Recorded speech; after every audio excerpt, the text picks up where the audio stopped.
అది తప్ప రైటా అని అది ప్రజల్ని ఎడ్యుకేట్ చేయాల్సిన అవసరం ఉంటుంది. ఒకవేళ వాళ్ళు తప్పు నిర్ణయం తీసుకుంటే ప్రజల్ని ఇట్లా కాదురా అని వాళ్ళని అర్థమయ్యేటట్టు చెప్పాల్సిన అవసరం ఉంది, వాళ్ళ ఆలోచన విధానాన్ని మార్చాల్సిన అవసరం ఉంది. కానీ the way how it works is you have to, ఏది మెజారిటీ ప్రజలు ఏం కోరుకుంటుంది, that is the way it works. కాబట్టి నేను ఏం కోరుతున్నా అంటే ఇది ఈ ఇష్యూని ఇట్లనే డై డౌన్ చేయకుండా, ఎట్లయితే రేపు ఇన్సిడెంట్ కాగానే 4 రోజులు కొవ్వొత్తులు ర్యాలీలు వెలిగించి తర్వాత ఎవరి పని ఆడి చేసుకుంటాడో అయిపోతుంది, మళ్ళీ 4 రోజులకు మళ్ళీ ఒకటి అవుతుంది, మళ్ళీ సేమ్ కొవ్వొత్తులు ర్యాలీ చేస్తారు. అట్లా కాదు, that is not the solution.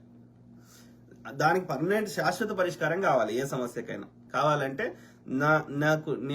నేను విశ్లేషించిన కాడికి, నాకు అర్థమైన కాడికి నేను ఏమంటున్నా అంటే ఇది ఒక చట్టం చేయాలి.